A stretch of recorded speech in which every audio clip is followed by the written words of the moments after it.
Oke, sekarang saya akan menjelaskan buat teman-teman terkhusus untuk video follow up dari video sebelumnya, yaitu tentang leads prospect untuk rekrutmen. Masih ingat proses sales funnel sebelumnya?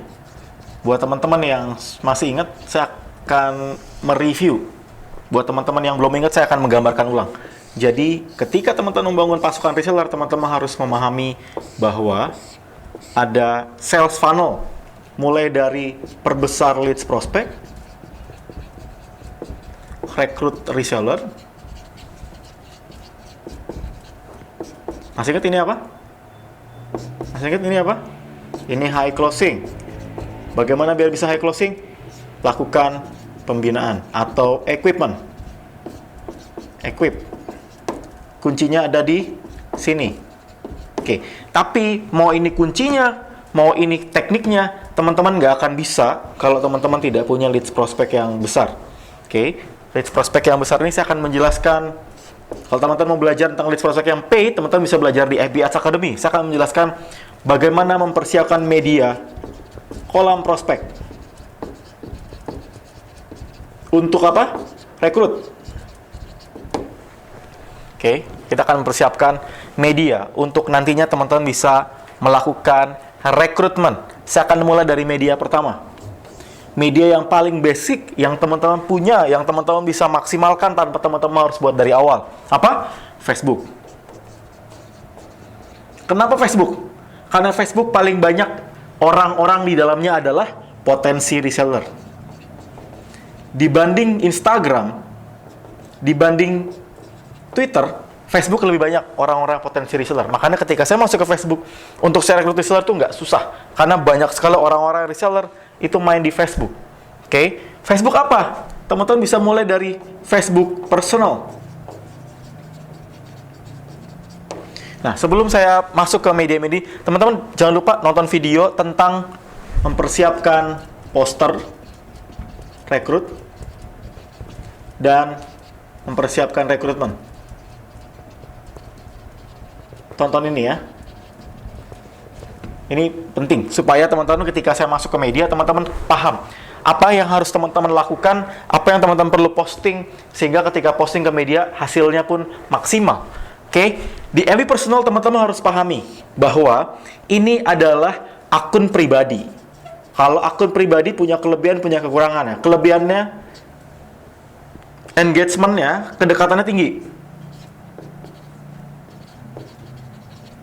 Engagement tinggi. Jadi kalau teman-teman mau posting dekat banget, karena mereka adalah di wilayah teman-teman Anda sendiri. Kelebihannya adalah teman-teman gratis. Kelemahannya kontak cuma sampai 5.000, tapi bisa ada follower.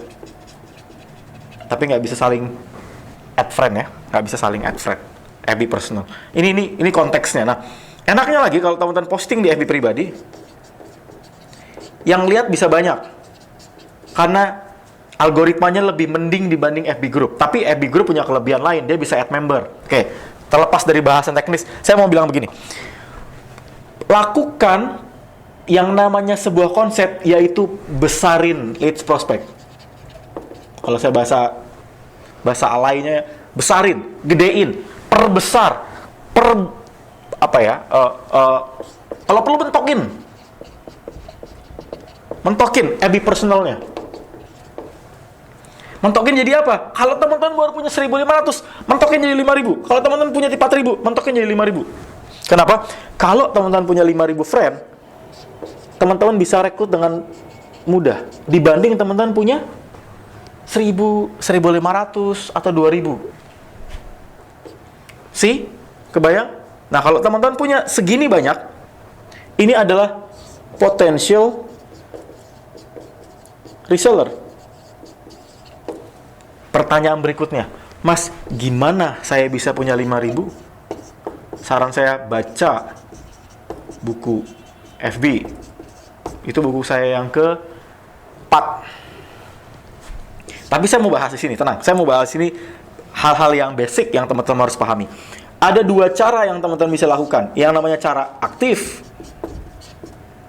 Yang kedua namanya cara pasif. Cara aktif gimana? Teman-teman bisa melakukan yang namanya add member. member yang tertarget. Ad member tertarget gimana? Teman-teman lihat, itu dia jualan apa, saya rekrut. Dia jualan apa, dia rekrut. Oh, dia punya potensi, dia rekrut. Teman-teman kelihatan dari mana? Lihat dari postingannya. Cek siapa? Para reseller produk lain. Karena kenapa? Kalau dia sudah pernah jadi reseller, kalau ada rekrutmen, dia pasti mau join. Kebayang? Itu yang saya lakukan. Saya cek, oh dia potensial. Oh, siap, dia potensial. Saya add member. Add member ini nggak bisa asal-asalan. Nggak bisa add member, nggak bisa. Add member, nggak bisa. Teman-teman dibatasi. Sehari kalau bisa 40 maksimal. Karena kalau di atas 50, teman-teman akan di-ban, akan di-warning sama Facebook. Teman-teman tidak diperbolehkan untuk Facebook, karena nanti dikira teman-teman spammers. Oke? Melakukan hal-hal yang tidak baik. Nah, add member pun ada caranya, teman-teman. Add membernya itu nggak bisa begini. Meskipun 40 gitu. Add, nggak bisa. Teman-teman, add membernya harus, kalau bisa, add member 5, jeda. 5, jeda. 5, jeda. 5, jeda. Nah, di jeda ini teman-teman kasih apa? Posting. Di jeda ini teman-teman kasih apa? Interaksi. Di jeda ini teman-teman kasih apa? Reply. Intinya ada aktivitas. Kebayang? Kebayang? Karena kalau nggak diginiin, teman-teman nanti malah di blok sama Facebook. Karena apa? Karena kita melakukan hal-hal yang tidak baik. Nah, ini aktif. Ini powerful sekali. Saya menerapkan ini waktu saya awal-awal masuk ke Facebook. Setelah saya sudah punya banyak, baru teman-teman nggak perlu melakukan ini. Nah, yang kedua yang teman-teman bisa lakukan adalah pasif. Ini pakai apa namanya? Konten. Oke, konten. Konten ini konteksnya, teman-teman harus punya konten yang bermanfaat. Kalau konten teman-teman bermanfaat, nanti teman-teman akan menghasilkan like, komen, share. Inilah namanya viral. Dari arti kata virologi, ilmu yang pelajari tentang virus. Hasilnya adalah viral. Viral adalah efeknya viral. Oke? Nah, konten ini berbicara mengenai postingan-postingan dalam Facebook yang bermanfaat. Kalau teman-teman bisa memberikan postingan Facebook yang bermanfaat, maka orang-orang akan banyak yang mau add friend kita. Banyak yang mau add friend kita. Itu yang saya lakukan selama ini. Bahkan selama saya bulan Juni 2016 hingga saya Desember, hingga sekarang ini, saya posting hal-hal yang bermanfaat. Nggak cuma posting nyampah. Tapi orang-orang suka kalau kita posting bermanfaat. Nanti orang klik like, orang pada komen, orang pada share. Apa yang perlu kita sharingkan di sini? Kalau konteksnya adalah reseller, teman perlu sharingin apa? Tentang tips bisnis, potensi, income, jualan online, selling, DLL, e-commerce dan kawan-kawan. Intinya adalah ini konteksnya teman-teman perlu sharing hal-hal yang seperti ini yang bermanfaat. Motivasi, entrepreneurship, bisnis, motivasi atau apapun. Nah, dari sini teman-teman, orang-orang akan datang ke akun kita. Add. Tapi tekniknya kita pasif. Kita nggak melakukan add member. Tapi orang malah minta untuk masuk ke akun kita. Kebayang? Itu yang membuat saya dalam sehari bisa 200 orang masuk, 200 orang masuk, 200 orang masuk. Nggak aneh, dalam sebulan saya mentok jadi 5.000. Bayangkan kalau teman-teman punya 5.000. Teman-teman bisa melakukan rekrutmen dengan cepat, dengan sangat mudah. Untuk bisa rekrut 100 reseller pertama, nggak susah. Tinggal PR-nya apa? Gedein pasukannya. Pasukan apa? Pasukan kolam. Leads prospeknya harus gede. Saya ulangi ya. Dengan aktif, dengan pasif, teman-teman bisa melakukan dua hal yang berbeda. Tapi kalau digabungin, itu hasilnya sangat-sangat powerful. Untuk apa? Gedein every personal. Ini media penting untuk nantinya teman-teman balik lagi ngapain? Nih, untuk rekrutmen. Dengan apa? Leads-nya digedein. Kalau ininya gede, rekrutmennya bisa kenceng. Kebayang? Kebayang teman-teman? Oke.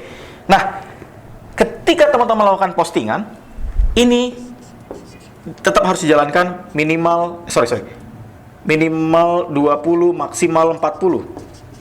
Sehari, per day. Bukan seingatnya. Oke, ini postingan sehari, 1 kali, minimal. Yang bermanfaat ya, bukan jualan.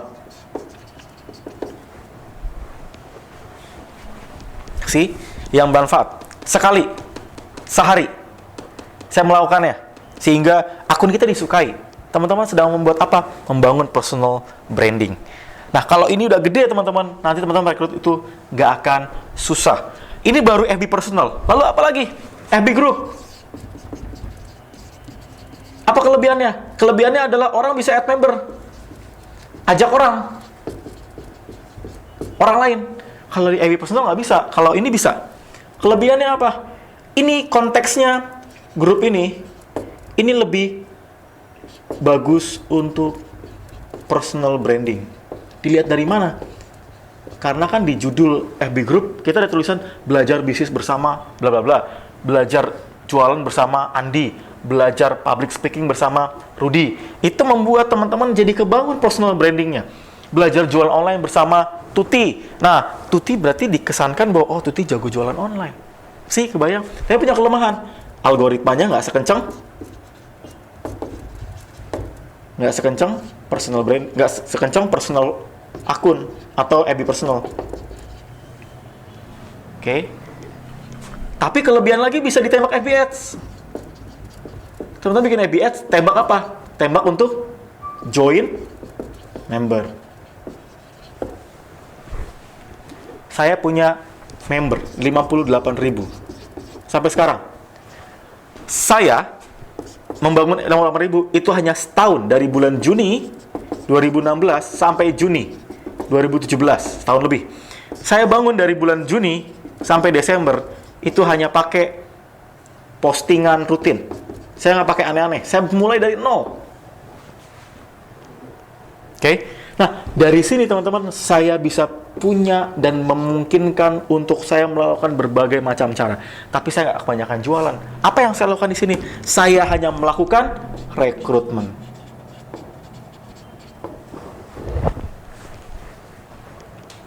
Saya hanya melakukan rekrutmen. Oke? Tujuannya apa? Tujuannya supaya saya bisa gedein closing. Dengan cara apa? Naik lagi, pembinaan.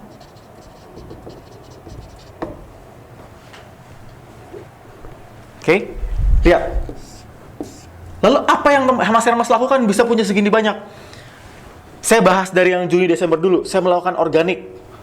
Growing organic. Saya melakukan apa? Saya melakukan teknik ini. Aktif add member, masukkan ke FB group, lalu saya melakukan yang namanya konten sharing setiap hari Sabtu. FB personal saya terapkan, FB group saya terapkan. Bedanya apa? Kenaikannya lebih kencang ini. Kok lebih kencang ini Mas Hermas? Karena balik lagi, ini FB personal. Orang ngelihatnya ini hanya akun pribadi, mungkin lebih main-main. Kalau ini orang lebih resmi. Kayak gitu. Tapi mendingan FB personal atau FB group? Dua-duanya. Kalau teman-teman bisa menerapkan dua-duanya, teman-teman punya kolam yang besar, FB personal, FB group. Bahkan kalau perlu nanti teman-teman belajar FB Ads untuk gedein kolam leads. Oke? Nah, FB personal sudah, FB group sudah. Lalu teman-teman gedein apa? Nih, WhatsApp. Baca buku Banjir Orderan Modal WhatsApp, teman-teman lihat ada yang namanya sales funnel di WhatsApp. Konteksnya apa? Dengan WhatsApp, teman-teman bisa gedein list kontak. Benar? Saya gedein list kontak dari FB group, dari FB personal, saya gedein di WhatsApp. Tujuannya buat apa? Dari sini saya punya 10.000 lebih kontak WhatsApp. Saya BC, tapi saya nggak jualan. Dengan masif, saya paling dalam seminggu 1 kali jualan. Sisanya apa? 2 kali saya sharing. Jangan kebanyakan jualannya malah. Kalau kebanyakan jualan malah teman-teman hitungannya nyampah. Teman-teman hitungannya nyampah. Lalu apa yang teman-teman lakukan? Fokus sharing dulu. Ajak dari FB group, ajak dari FB personal masuk ke WhatsApp. Kenapa? Karena tingkat closing paling tinggi di WhatsApp, bukan di FB. Percaya. Karena saya pernah melakukannya. Dari FB personal, FB group pasti ujungnya di WhatsApp, bukan di FB. FB Messenger ya mungkin ada, tapi paling kencang di WhatsApp. Baru ketika teman-teman punya 10.000 kontak WhatsApp, teman-teman bisa melakukan yang namanya postingan di FB group ya personal untuk bikin apa? Kulwa. Atau kuliah WhatsApp. Saya bisa kencang rekrut reseller pakai Kulwa. 1 kali Kulwa saya bisa rekrut 30 orang reseller dalam sekali waktu. Oke? Saya posting di sini saya bisa posting 10 pasukan reseller. Saya bisa punya 50 reseller dalam berapa? Seminggu. Sih? Kok bisa Mas Hermas? Kok bisa segini banyak 50 reseller seminggu? Bayangin sebulan berapa? Karena saya punya kolam yang besar. Kalau teman-teman nggak punya kolam yang besar, maka nggak akan punya reseller yang banyak. Rekrut resellernya nggak bisa banyak. Kalau teman-teman nggak punya reseller yang banyak, gimana mau membina grup? Orang nggak ada grupnya, grupnya dikit. Kalau teman-teman nggak bina grup, karena reseller nggak banyak, gimana mau gedein closing? Semua dimulai dari sebuah proses yang namanya sales funnel. Gimana gedein sales funnel? Mulai dari leads yang banyak. Facebook personal, FB group, WhatsApp list. Oke, mulai dari Kulwa, teman-teman bisa BC, teman-teman punya list kontak untuk di-share, dan yang pastikan teman-teman, proses ini teman-teman lakukan dengan tujuan. Set. Reseller building atau membangun reseller. Makanya teman-teman ada di Akademi Membangun Reseller. Kebayang? Saya ulangi lagi ya. Teman-teman tidak akan bisa punya closing yang gede kalau teman-teman tidak melakukan yang namanya memperbesarkan kolam leads teman-teman. Oke, kolam leads teman-teman nggak gede, rekrutmennya nggak akan gede, nggak bisa melakukan pembinaan karena orang yang nggak ada yang dibina. Baru teman-teman bisa punya closing yang gede kalau ini semuanya gede. Oke, dan saya akan kasih PR buat teman-teman. Setiap video ada PR-nya. Karena memang ini semacam kelas. Oke, PR-nya adalah 1. Harus punya FB personal 5.000. Kalau bisa kurang dari 2 bulan. Gimana caranya? Nih. Aktif, pasif, terus aja. Aktif add member, pasif sharing konten, maksimal 40, 20-40. Pasif seminggu, setiap hari sekali. Saya bingung cara nulisnya gimana. Tulis saja, nggak perlu pusing-pusing, tulis saja. Nggak perlu pusing-pusing, tulis saja. Ngambil kalau perlu dari buku-buku bisnis banyak. Tapi jangan disadur full. Kalau disadur ya pakai tulisan. Ini tulisannya siapa? Ini tulisannya siapa? Yang kedua, FB group. Bikin FB group yang one way ya, yang orang nggak bisa konten, orang nggak bisa ngasih konten, orang nggak bisa komen. Oke, FB group. Tulislah FB group, belajar jualan online bersama. Nah, belajar jualan online bersama. Oke, baru teman-teman bikin Kulwa. Kulwanya ujungnya apa nanti? Rekrutmen. Oh iya, tips buat teman-teman yang bikin Kulwa. Saya selalu menjelaskan teman-teman ketika teman-teman membangun Kulwa, kolam di Facebook atau di WhatsApp. Jangan langsung buru-buru untuk berjualan atau langsung rekrutmen. Misalnya gini, teman-teman tahu Kulwa ya, kuliah WhatsApp. Kuliah WhatsApp itu konteksnya gini, teman-teman sharing, sharing dari buku apapun, buku saya boleh, sharing ya. Teman-teman saya mau sharing tentang poin ini, ada yang mau apa enggak? Mau, dimasukkan ke grup. Nah, ketika teman-teman setelah sharing panjang selama 1,5 jam, jangan langsung di endingnya, teman-teman saya membuka pendaftaran reseller, jangan. Kenapa? Kalau teman-teman langsung pada saat itu jualan, teman-teman akan dicap, oh terlalu jualan. Oh, ujungnya jualan. Oh, ujungnya rekrutmen. Kalau saya boleh saran teman-teman, di hold dulu. Ketika mereka ucapan terima kasih, kan mereka sebenarnya udah punya, kita kan sudah dapat kontak mereka kan? Kontak mereka kan sudah di tangan kita. Ketika mereka kontak sudah di tangan kita, baru kita punya kontak-kontak list mereka, baru kita tembak, jebret. List kontaknya kita broadcast Japri. Japri apa? Rekrutmen. Tapi lihat, ada jedanya. Kalau suatu hari di malam itu, di malam harinya sebelumnya kita melakukan undangan masuk ke Kulwa, di malamnya kita melakukan Kulwa. Setelah Kulwa selesai, jangan langsung rekrutmen. Di hold dulu, baru besoknya teman-teman saya membuka pendaftaran reseller dengan kelebihan jebret, dengan komisi jebret, produknya jebret. Nah, dari situ teman-teman baru bisa melakukan rekrutmen. Kenapa? Itu akan jauh lebih efektif dibanding teman-teman baru bikin Kulwa langsung rekrutmen. Kenapa? Nanti teman-teman terlalu dicap jualan. Oke? Nah, PR-nya teman-teman bikin Kulwa. Kulwanya 1 kali seminggu aja. Nggak usah seminggu deh, sebulan dulu deh, tes dulu. Baru pelan-pelan seminggu. Dan bayangin teman-teman, 1 kali seminggu teman-teman bisa punya minimal rekrut 10-20 reseller baru. Kalau rutin aja teman-teman punya 80 sebulan. Itu kalau rekrut rutin seminggu sekali. Kalau teman-teman dalam waktu 12 bulan, teman-teman punya berapa reseller? Hampir 100 reseller. Hampir 1000 reseller. Anggaplah teman-teman seperti lakukan yang tadi. Teman-teman punya closing yang sangat besar. Kuncinya di mana? Di pembinaan yang rutin. Saya ulangi ya. Ini saya kasih summary. Leads prospect recruitment dimulai dari apa? Pemahaman terhadap sales funnel. Oke. Kuncinya my high closing, teman-teman group selling column. Kolomnya apa aja? Facebook personal. Oke. Lalu teman-teman punya Facebook group. Gimana gedeinnya? Teknik aktif, teknik pasif. Kalau sebenarnya udah gedein FB-nya, teman-teman gedein WhatsApp-nya. Tujuannya apa? Teman-teman bisa bikin keluar. Lalu saya kasih PR, jebret. Tujuannya buat apa? Punya reseller yang banyak. Oke, kebayang? Saya dorong teman-teman ngerjain PR-nya. Lanjutkan action sebelum teman-teman nonton video berikutnya. Good luck, semoga berhasil.